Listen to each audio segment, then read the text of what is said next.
اس کو مرتے وقت کلمہ نصیب نہیں ہوتا۔ اللہ تعالیٰ جل شانہ ہمیں اس سے محفوظ و مامون کرے۔ کبیرہ گناہوں میں سے ایک گناہ النیاحہ، جب کوئی شخص فوت ہو جائے تو نوحے کرنا، یہ بالخصوص عورتوں میں ہے، مردوں میں بھی پایا جاتا ہے لیکن زیادہ تر یہ بیماری عورتوں میں۔ کوئی کہتا ہے اللہ تجھے ترس نہ آیا، یہ جملہ تو خیر کفر ہے، اگر کسی نے کہا تو اس کو تجدید ایمان لازم ہے۔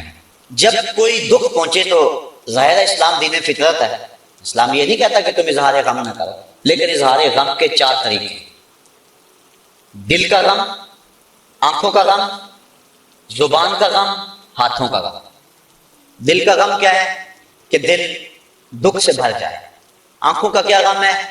آنسو بہائیں۔ زبان کا کیا غم ہے؟ کہ باویلا کیا جائے۔ اور ہاتھوں کا غم کیا ہے؟ کہ گریبان نوچا جائے، منہ پہ تھپڑ مارے جائیں، بال کھینچے جائیں۔ پہلے 2 غم رحمان کی طرف سے اور دوسرے 2 شیطان کی طرف سے۔ فرمایا لیس منا من ضرب الخدود وشق الجیوب ودعا بدعوی الجاہلیہ، جس نے گریبان پھاڑا، چہرے پہ تماچے مارے اور جہلوں جیسی باتیں کی، فرمایا ہمارے سے اس کا کوئی تعلق نہیں۔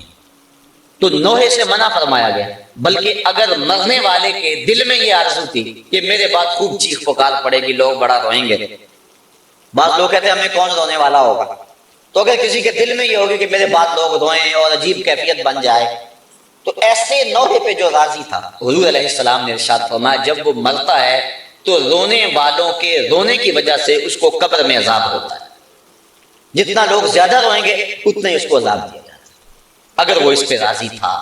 لیکن اگر راضی نہیں تھا تو علماء نے تعبیر کی ہے کہ جو رونے والوں کا عذاب اہل قبور کو ہوتا ہے تو وہ انہی پر ہے، جو نہیں راضی تھے ان پر نہیں ہے، تو نوحے سے منع کر دیا گیا۔ باقی آنکھوں سے آنسو بہائے جا سکتے ہیں، بلکہ وہ اظہار محبت ہے۔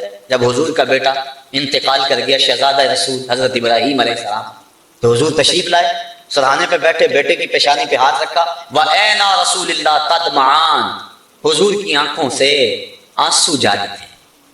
اور حضور نے زبان سے کیا کہا بیٹا ابراہیم آنکھیں رو رہی ہیں، دل غم زدہ ہے، لیکن زبان سے وہی کہوں گا جس سے رب راضی ہوگا، زبان سے ایسا جملہ نہیں نکالوں گا جس سے میرا رب ناراض ہو جائے۔ تو یہ جو نوحہ ہے، مرتے وقت عورتیں جس انداز میں، حالانکہ تلقینیں صبر کرنے کی ضرورت ہوتی ہے۔ جب آپ کسی کے ہاں جائیں، فوتگی ہو گئی ہو، تو کوشش کریں کہ ان کو ایسا جملہ کہیں جن سے اس کی ڈھارس بن جائے، نہ یہ کہ کوئی ایسی بات کر کے ان کے جذبے کو اور آگے بڑھا دے اور ان کی آگ کو اور زیادہ تاؤ دے، ایسا نہیں ہے، بلکہ تلقین صبر کریں۔ ایک عورت کسی قبر پہ بیٹھ کے رو رہی تھی، حضور علیہ السلام گزرے تو فرمایا اصبری یا امت اللہ، اے اللہ کی لونڈی صبر کر۔ اسے نہیں پتا کہ یہ گزرنے والا کون ہے، وہ غم میں بیٹھی ہوئی۔ اس نے کہا تجھے یہ دکھ پہنچا ہوتا تجھے پتا چلتا، تو کسی نے اس کو بتایا کہ تو کیا کیا بیٹھی ہے، یہ تو حضور تھے۔ تو وہ سخت پریشان ہوئی، تو حضور نے فرمایا صبر وہ ہے جو پہلے صدمے پہ کیا جائے، الصبر عند الصدمۃ الاولی، جو پہلے صدمے پہ صبر کیا جائے وہی صبر ہوتا ہے۔ جب آہستہ آہستہ دکھ آتے جاتے ہیں تو انسان عادی بن جاتا ہے، تو جب تکلیف پہنچتی ہے اس وقت مومن کیا کہتا ہے، انا للہ و انا الیہ راجعون۔ اور علماء نے یہ بھی لکھا ہے کہ صبر کی تعریف یہ ہے کہ معمولات عبادت قضا نہ ہو، جو ایسا کرے وہ صابر ہے۔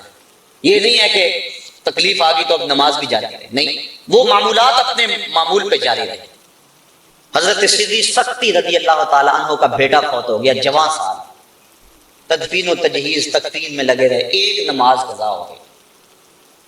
بعد میں لوگ آپ سے تعزیت کرنے آتے رہے، افسوس کرنے آتے رہے، تو جب آپ نے شام کو اٹھتے ہوئے چٹائی اٹھائی، فرمایا کیسا دور آ گیا، میرا بیٹا فوت ہو گیا ہے، سارے شہر نے آ کے افسوس کیا ہے، اور میری نماز فوت ہوئی ہے، کسی ایک نے بھی نہیں پوچھا ہے۔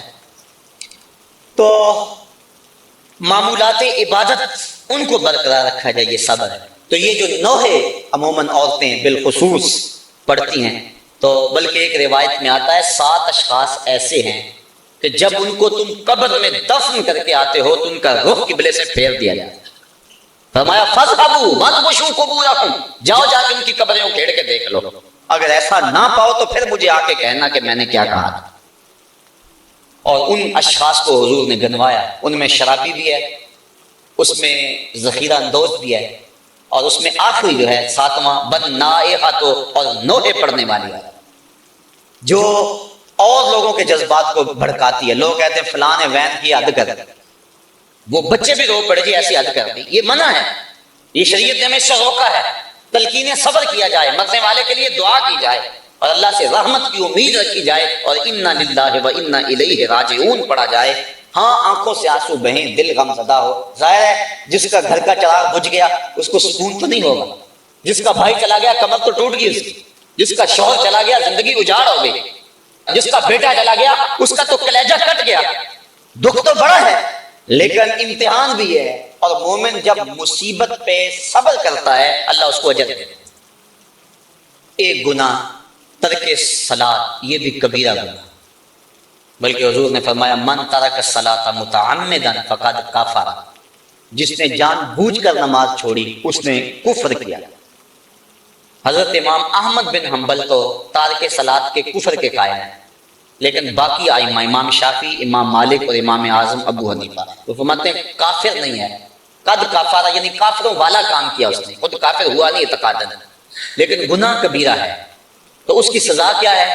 امام مالک اور امام شافعی پھر اس میں اختلاف کرتے ہیں، وہ کہتے ہیں اس کی سزا یہ ہے کہ وہ توبہ کرے ورنہ اس کو قتل کرے، لیکن امام اعظم ابو حنیفہ فرماتے ہیں کہ اس کی سزا یہ ہے کہ اس کو قید کر دیا جائے تاں کہ وہ توبہ کرے اور اس کو پھر حاکم وقت چھوڑے۔ اور حضرت شیخ سعدی فرماتے ہیں بے نمازی کو قرض نہ دو، جو اللہ کا قرض ادا نہیں کرتا تمہارا کیسے ادا کرے گا۔ اور حضرت سلطان باہو علیہ رحمہ آپ فرماتے ہیں کہ بے نمازی سے تو خنزیر بھی پناہ مانگتا ہے۔ اور حضرت غوث اعظم جن کی 11ویں پکاتے ہو، سنو ان کی تعلیمات، وہ کہتے ہیں بے نمازی کو مسلمانوں کے قبرستان میں دفن نہ کرو۔ تو یہ ہے اتنی سخت تحدید ان لوگوں کے لیے جو نماز چھوڑتے ہیں، جو نماز چھوڑتے ہیں لیکن جماعت سے نہیں پڑھتے، ان کے بارے میں یہ تحدید ہے۔ تارک الجماعت ملعون، فرمایا کہ جو جماعت کو ترک کرتا ہے وہ لعنتی ہے، تو جو نماز ہی نہیں پڑھتا ہے تو اس کی کیفیت کیا ہو؟ تو ترک صلاۃ سخت جرم ہے، قیامت کے دن کچھ لوگ جہنم کی طرف دھکیلے جا رہے ہیں۔ اللہ تعالیٰ قرآن مجید میں فرماتا ہے ان سے کچھ لوگ پوچھیں گے ما سلککم فی سقر، تم جہنم میں کیوں جا رہے ہو؟ تو وہ جواباً کیا کہیں گے؟ لم نک من المصلین، ہم نماز نہیں پڑھا کرتے تھے، یعنی ہمارا جہنم میں جانے کا سبب یہ ہوا کہ ہم نماز نہیں پڑھا کرتے تھے۔ اور صاحبو اللہ کے محبوب کا ایک فرمان سنو اور غور سے سنو، حضور فرماتے ہیں کہ جو بے نماز ہے کل قیامت میں اس کو جس صف میں دشمنان خدا فرعون، حامان، قارون کھڑے ہوں گے، بے نمازی کو صف میں کھڑا کر دیا جائے۔ کیا ہم میں سے کوئی گوارا کرتا ہے کہ دشمنان خدا کی صف میں کھڑے کر دیے جائیں؟ اگر نہیں گوارا کرتے تو عزم کریں کہ آج کے بعد نماز نہیں چھوڑیں گے۔ صرف رمضان میں فرض نہیں ہے، رمضان المبارک کے علاوہ بھی نماز فرض ہے، اور اس معمول کو یہ اللہ نے کرم کیا کہ مسجدوں کے در کھل گئے، شیطان راستے سے ہٹ گیا اور مسجدیں آباد ہو گئی، پیشانیاں سجدوں سے آشنا ہو گئی، دل اس کی محبت سے سرشار ہو گئے، اور سحری کا منظر کتنا حسین ہوتا ہے، افطاری کے لمحے کتنے حسین ہوتے ہیں۔ اور کبھی غور کرنا، جب ہم یہاں درس سے فارغ ہوتے ہیں تو باہر کا ذرا منظر اس وقت دیکھیں، ایسا لگتا ہے جیسا رحمت ربی اتر رہی ہے، عجیب کیفیت میں تو محسوس کرتا ہوں کہ اللہ کا قرآن سنا، اس کا دین سنا، اس کے پیغام کو سنا تو ایسی کیفیات نصیب ہو جاتی ہے۔ یہ رمضان کے اشرائے رحمت سے چھنتا ہوا نور ہے جو ہمارے من میں اجالے پیدا کر رہا ہے۔ تو یہ جو ہمیں توفیق نصیب ہوئی رمضان میں نماز کی، دعا کریں کہ یہ تسلسل سے باقی رہے، اور یہ جن گناہوں کی نشاندہی کی گئی ہے اللہ ہمیں بچنے کی توفیق دے، جن کی نہیں بھی کی گئی ہمیں پتہ ہے کہ گناہ کیا ہے۔ حضور نے فرمایا کہ جو تیرے سینے میں کھٹکے اور تو لوگوں کے اس پر مطلع ہونے سے ڈرے وہ گناہ ہے، ما حاک فی صدرہ، تو ہمیں پتہ ہے گناہ کیا ہے اور نیکی کیا ہے۔ ہمیں اپنی زندگی کو ایک خوبصورت نظم دینا چاہیے اور زندگی کو نیکیوں کا حسن دینا چاہیے۔